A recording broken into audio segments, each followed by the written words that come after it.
vòng xấu chết. Vậy hả?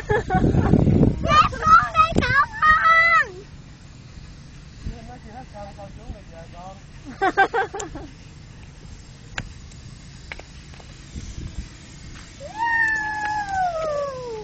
Nó xài xăng gì không?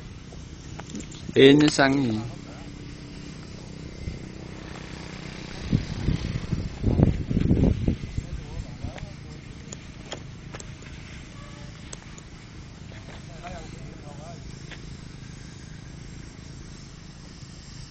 Gì vậy?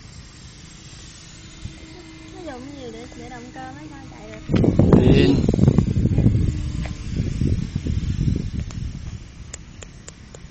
Đã ha. Ha. Bạn đã rồi ha.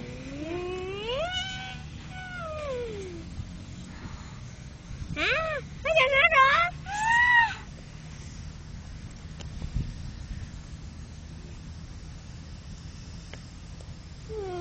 Hết pin.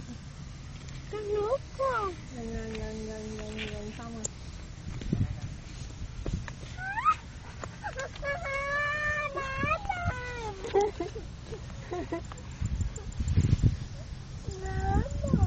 Giờ từ từ đó trời hết pin rồi.